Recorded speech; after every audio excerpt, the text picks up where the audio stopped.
All right, good afternoon everyone. How's everyone doing today? Doing all right? Great, welcome to the Museum of International Folk Art and this very powerful event. My name is Charlie Lockwood. I am the executive director here. So this event today, Ukrainian photography in a time of war, the work of Marta Syrko, really is featuring Marta's recently commissioned series, Wrapping Art, Art of Salvation, which debuted in the current exhibition we have in the Naylor and Gunn Gallery of Conscience, called Amidst Cries from the Rubble, Art of Loss and Resilience from Ukraine. So there were a lot of folks and individuals and organizations that helped make the exhibition and the programming possible, so I want to thank them here. The International Folk Art Foundation made an investment to the project early on that essentially allowed us to move ahead very quickly. The Friends of Folk Art, also huge supporters of this project. And then donors to the Museum of New Mexico Foundation Exhibition Development Fund that included Naylor and Gunn, Gwenn and Eivind Djupedal, Rosalind Doherty, Forslund, and David Vogel and Larry Fulton.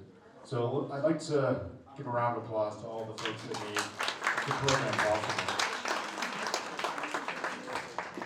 So if you haven't seen the show yet, I encourage you to do that today. This show is obviously very important right now, exploring themes that include coping with war, loss, resilience through creative and artistic cultural practices of Ukrainian soldiers, of civilians, of artists. And we mobilized the show very quickly. It came together in about 6 months, which is extremely fast for our normal pace here at the museum. And we wanted to move ahead with it swiftly because of the urgency of the ongoing war in Ukraine. Really demanded that. This exhibition really does resonate with the Naylor and Gunn Gallery of Conscience gallery, which is part actually of the UNESCO International Coalition of the Sites of Conscience. That's an international network of over 370 members from 65 countries. The gallery is devoted to an examination of issues that threaten the survival of the traditional arts, bringing them to the attention of our visitors. So Marta's photography series really added another dimension to the show that is really quite powerful. So this is Marta's first time in the United States, so we're welcoming her, traveling all the way from Lviv, Ukraine, a very long journey. So it's amazing that she's here. I'm going to turn it over to MOIFA's Deputy Director and Co-Curator of the exhibition to introduce Marta. Thank you. Thank you, Charlie, and welcome to today's presentation, Ukrainian Photography in the Time of War, the work of Marta Syrko. Following the amazing support that Charlie's already mentioned for the project, I want to give a special thank you to two patrons that really helped make this weekend possible in Marta's work. Jill Heppenheimer, who is here in the audience today. Jill, I'm totally Santa Fe, Jill. As well as Maria and Ed Gale from the Gale Family Foundation, who are unable to make it. Thank you so much.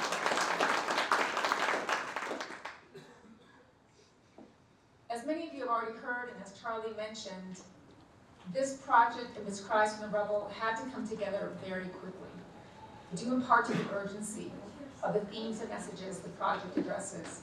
It became a real labor of love for myself and my co-curators, Nina Medvinskaya, who is in the back of the gallery, as well as Sasha Samuels. Very early in the project, we knew that we wanted to have a photographic component to the exhibition. And that really was just the idea. We didn't know how much of the art that you see in the exhibition, how much we were going to be able to get out of a war-torn country. After seeing Marta's sculpture series, which she's going to be talking about today's presentation, I knew in my heart and my mind that we had to do everything possible to get her to be a part of this project. After many conversations and a lot of convincing, I am thrilled that this collaboration came to be.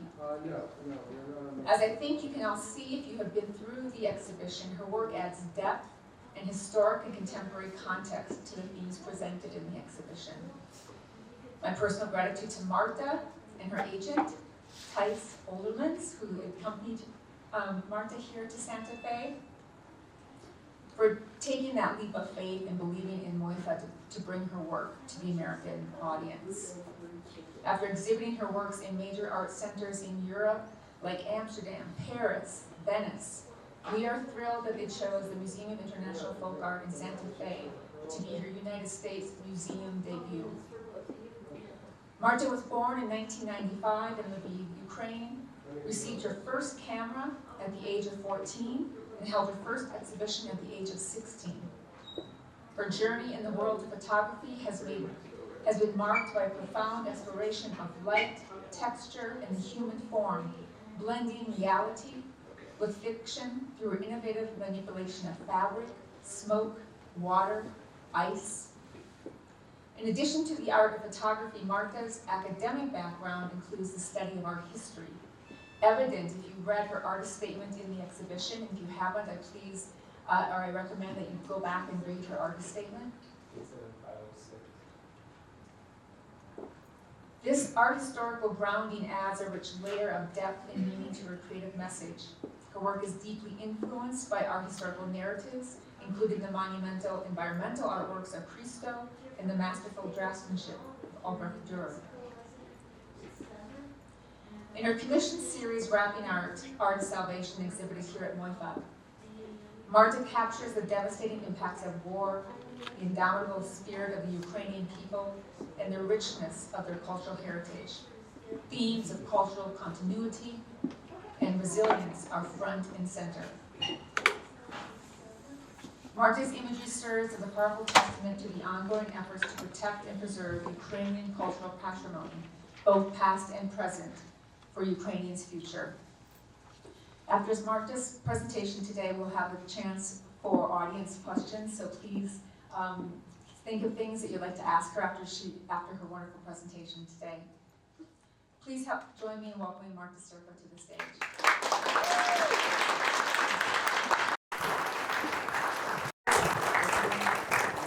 Hi, thank you. Thank you very much for coming. I'm gonna just take my... Laura told everything about me, so I don't know what to add. Really, thank you. I want to tell you a little bit about myself when we're gonna talk about the work. So, the story before the war starts, I had my life in Ukraine and it was pretty normal. I really enjoyed it. And so this is me and my parents. We lived in the west part of Ukraine, and it was middle of 90s, and it was quite hard time. I will show you. So I think that you can see this tiny little red dot there. So it's my city, quite little tiny red dot. Yeah.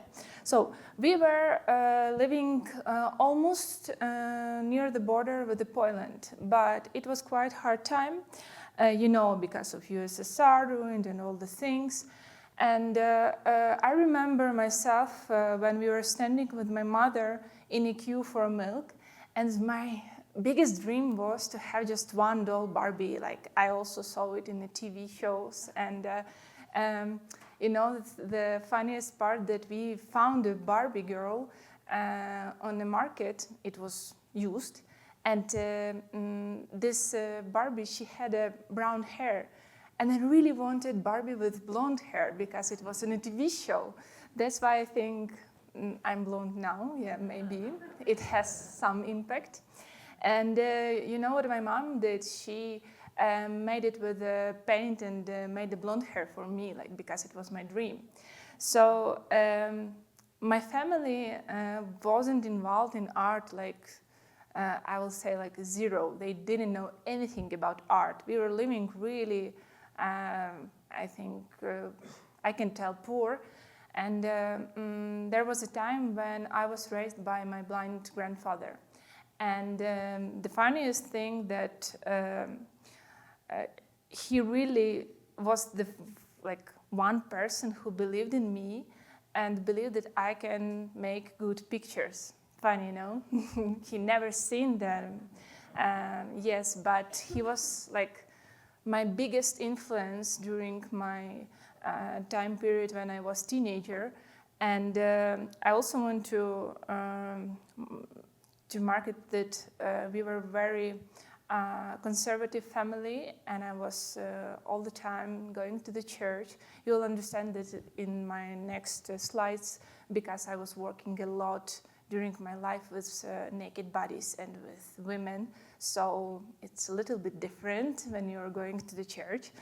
I remember myself that I spent a lot of time with my grandfather, and I was reading to him all the books and explaining to him like what is going on. So like all my life was like my aim was to explain to my grandfather the pictures that I'm seeing.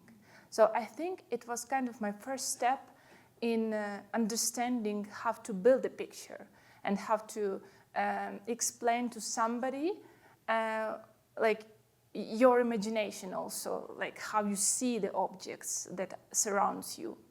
So I really want to thank him, because I think that it's like the most important person in my life.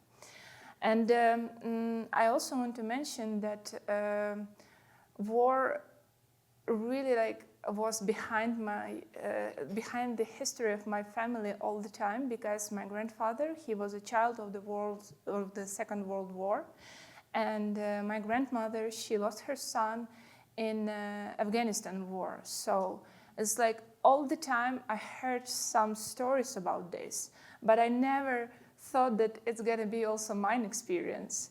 Yeah, but sometimes it happens, yeah. And like in memory of my grandfather, now I'm building also one of my projects. It's called Blind Series, and it also combines itself together with fabrics and with subjects that are somehow connected to the memories that I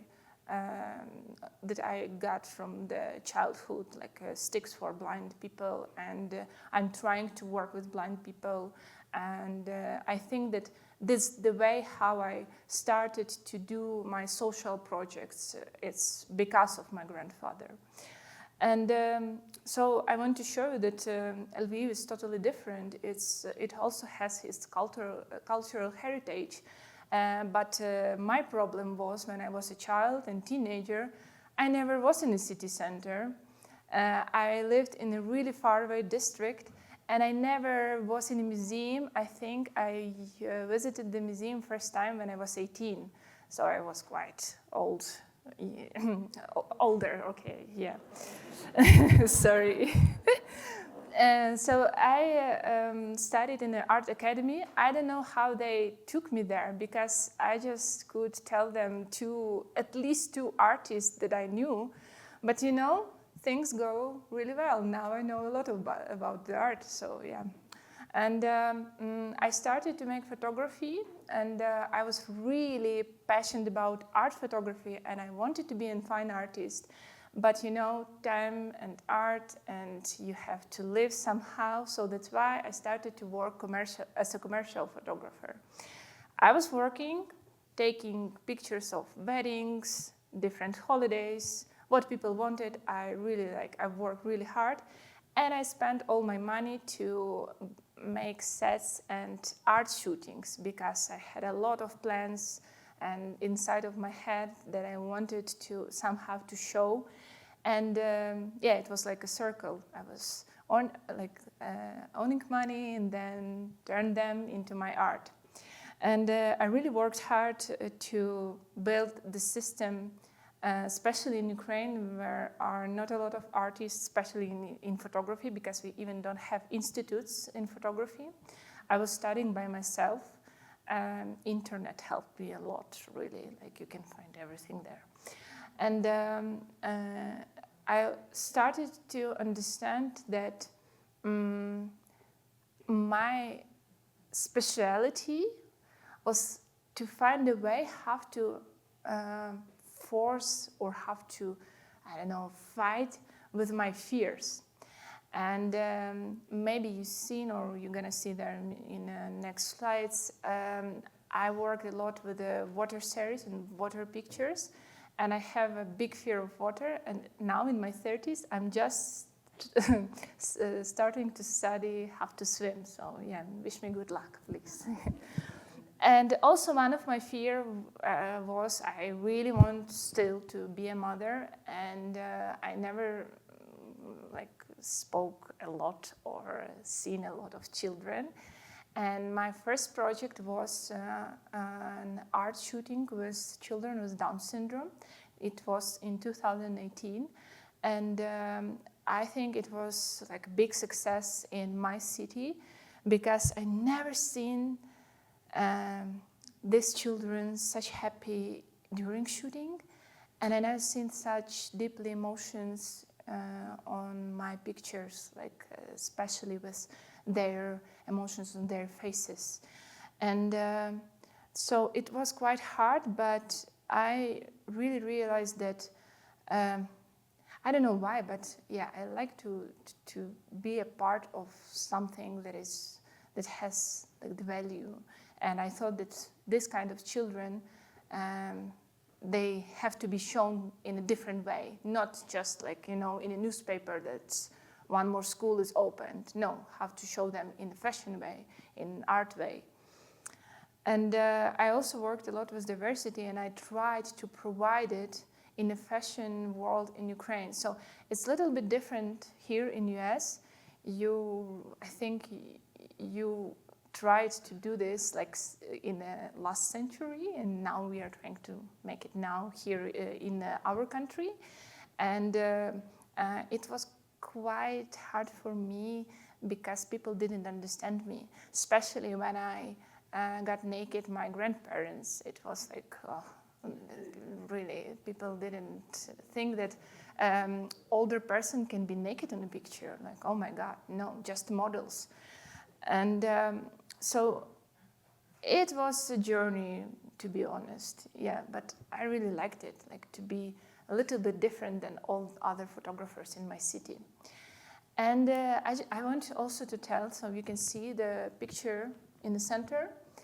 It was my first experience with veterans, and it was in 2018. I volunteered as a photographer in a shelter for pets for 3 years, and they decided to make a calendar with veterans from the, as you know, war started in 2014, before the full invasion, and they wanted to make a calendar with veterans. I think that I was pretty young and maybe not so wise to understand this. And when we made the shooting, I couldn't even say the words to the soldiers. Like, it was so hard for me to see the faces with the scars, people with prosthetics, and also people in wheelchairs. And I think that this was a big fail for me as a shooting, because I didn't feel them, like, if to be honest.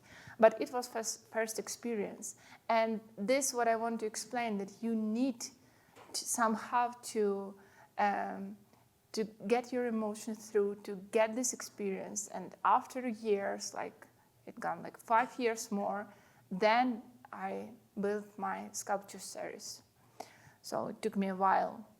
I also worked as a teacher for photographers. I even built my school and like made the master classes. I'm pretty clever in Ukrainian, like just a small note, yeah. Maybe more than in English, sorry. So yeah, I really had a great life and a really busy life, and I was planning a lot of stuff. So, but yes, the war started, and I was 27 years old. Yeah, kind of like this. And I remember that I took my camera when I was leaving my apartment, and so we were going to a shelter, and I was all the time, every day, saying goodbye to my apartment, to all my pieces that I have them, especially like books, everything. And for me, subjects are really important, And it's what you will see in wrapping art. I mean, like, it's also like the part of cultural way how you like invest to yourself. So it's also important, not so important as human life. I agree, but I mean, like, it's kind of like a big part of your life that can be destroyed in every minute. And I was in the shelter, and I thought that somehow, like, I'm making pictures, so I need to pay attention of other people. And I started to make pictures in color of our flag. And it was pretty like popular in social media. We made a lot of interviews and articles about art and how, like, I didn't know what to do. So it was like the first thing that got in my mind. And because I couldn't make pictures, I remember that all of the photojournalists, they came to the front line, and they were like really taking a lot of documentaries about the days that were happening and what were happening during this situation. But you know this phrase, like freeze, fight, and run. So I freezed really like for a long time. And then we decided to organize the exhibition in Amsterdam to also pay attention on what is happening in Ukraine. And there was an article in magazine, and Opera and Ballet in Netherlands, they pay attention on my works, especially on the dancers that I made 5 years before they recognized these pictures. So I was really working hard on my art projects. And yes, they suggest me to be a part and to make a campaign for Opera and Ballet. So it was my kind of, I think that on this time, I was just like on the waves of big oceans, and somebody just telling me what to do, and I was doing this. Like in my mind, I don't remember this time, because like all the time was in news and what is happening, especially like all my family, they were still in Ukraine. So like every day I really wanted to came back to them, because it was quite hard for me to leave my home. But work is work, so you need to work and to be artistic, to show that you can also do this. And I want to show you this because it's quite important that I'm not just a social photographer, I can do art. So these are the pictures from the series that we made. And I want you to pay attention on the picture that is in the center. When I was showing this picture to the audience, all the people were asking me, like, is he real? Like, no, it's not possible. Like, it's a statue or a 3D modeling. Like, I cannot believe you. And one woman, she reminds me, like, she said that he looks like a statue. And this word, statue, it's like really stuck in my head. And I was thinking about it.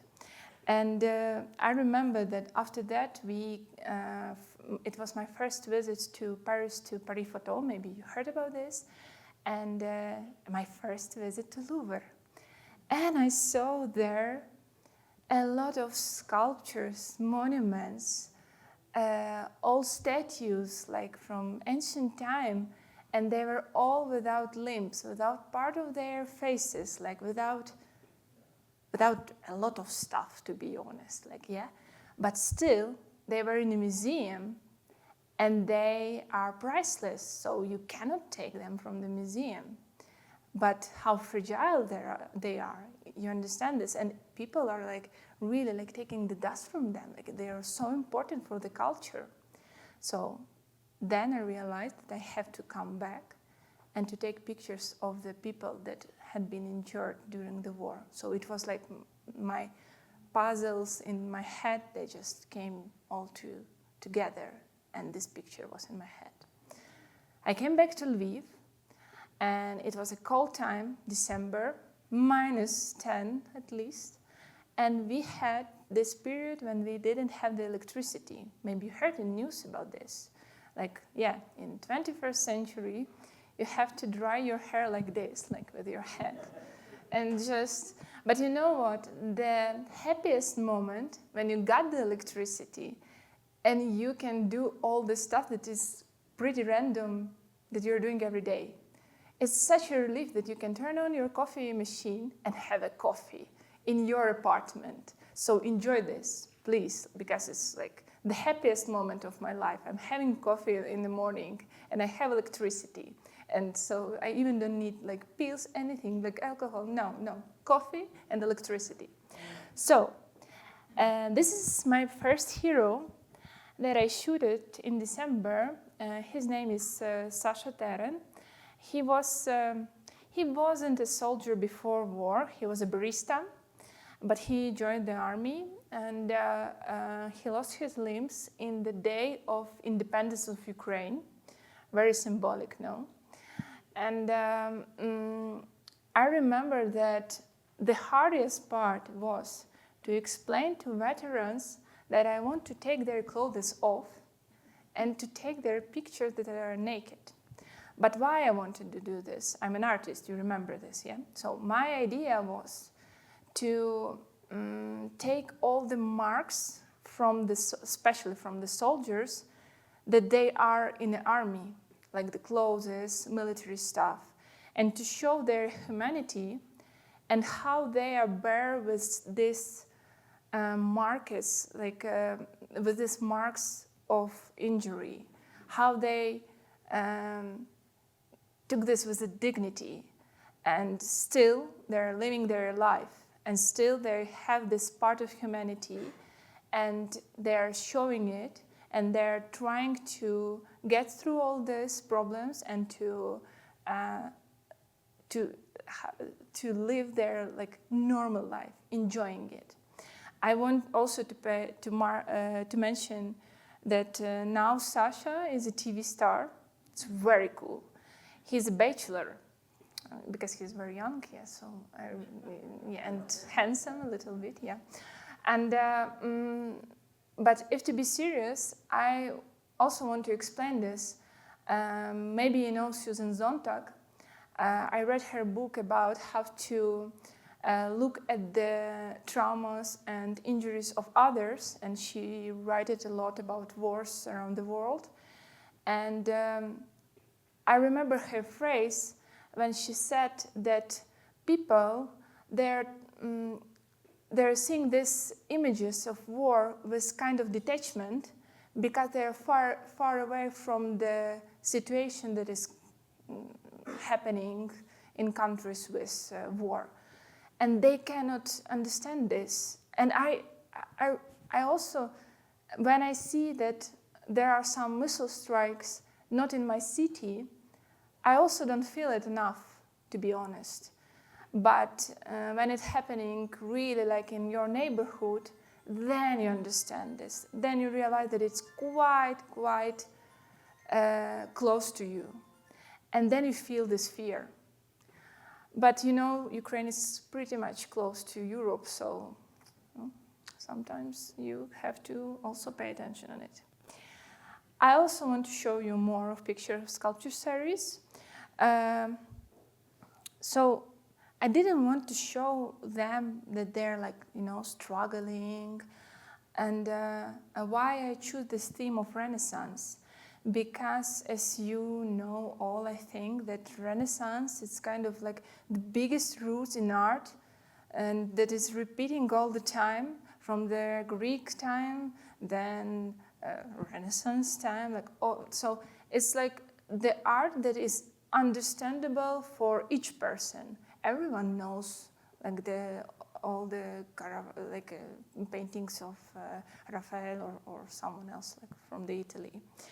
That's why. But I combine them with different kind of artists. For example, I will show you. So the pictures in the center, it reminds more you maybe of Caravaggio style, so it's Baroque theme. But as you remember, I'm like an art historian, so I combined it all together in one series. But they still called sculpture series. This is the portrait of my first woman that was in the military, and she was wounded in the civilian place, so not in the front line.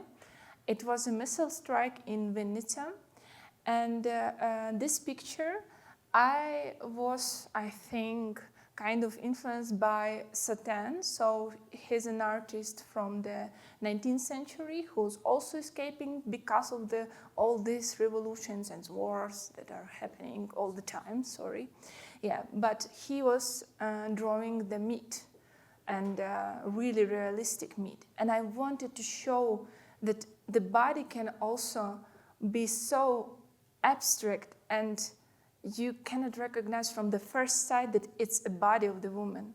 It's like a piece of meat.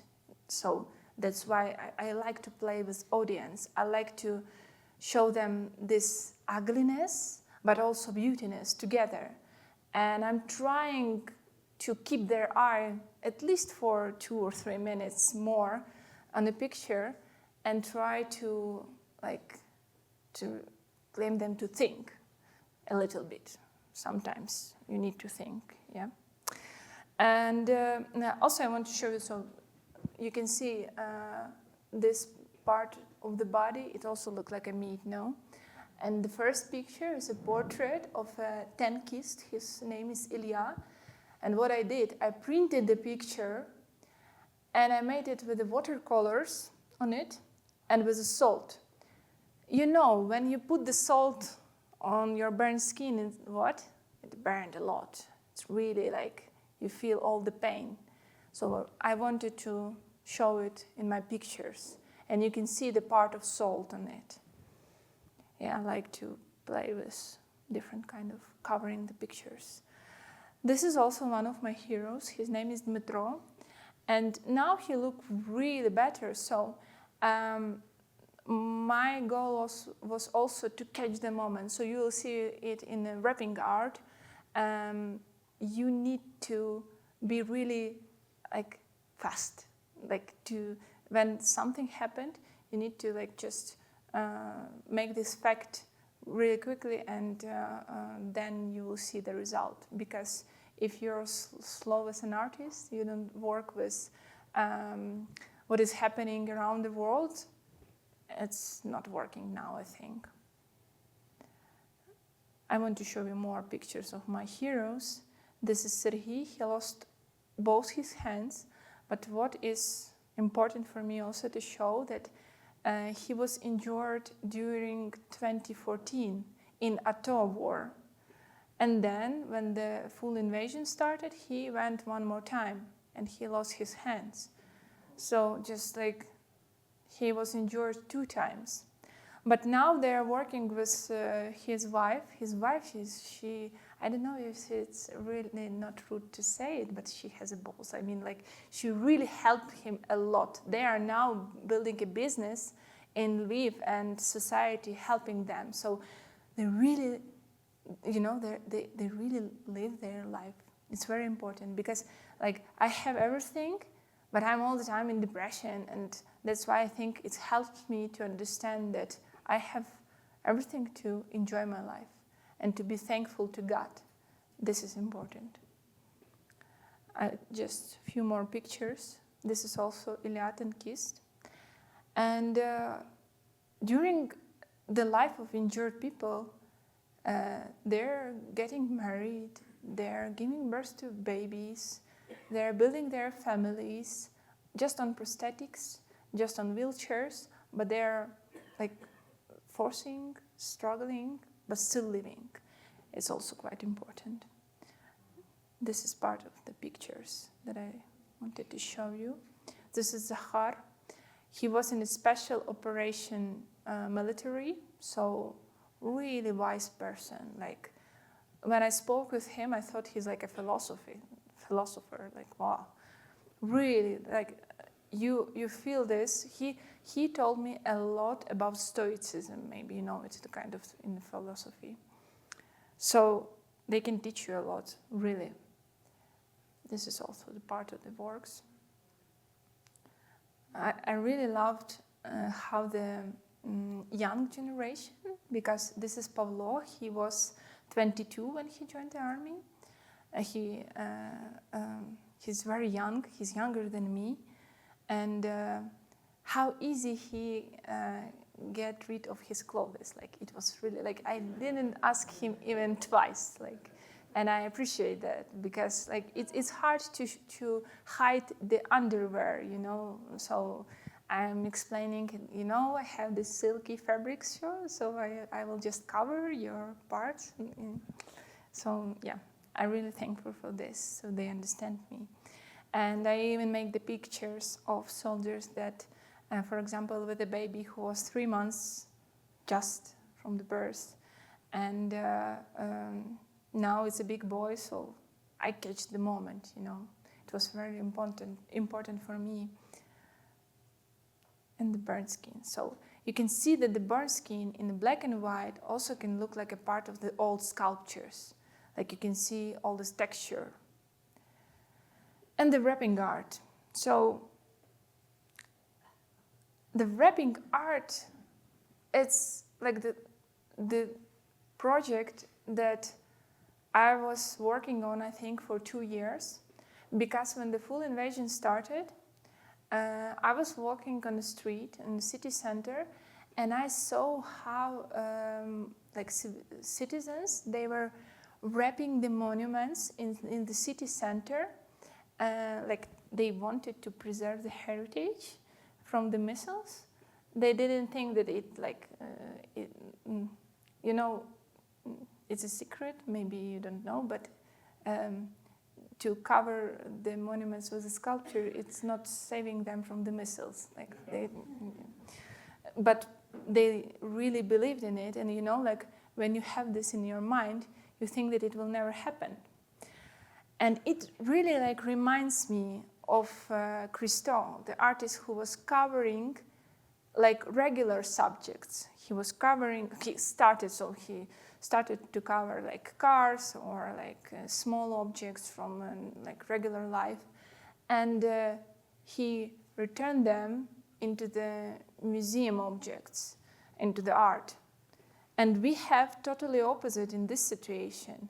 People wrapped the art and like clothed the art to the audience, and made them like just regular objects, and you cannot see what is under this old wrapping stuff, and you just can see the shape. Yes, I could see the shape just for I think 1 week, and I took the picture, so you should see them in exhibition. After that, people they built like a wooden desks around the monuments, and then one more lawyer, you understand this, sorry, yeah, of a wooden desk, so you even cannot see the shape of the sculptures. You even like, what is under this?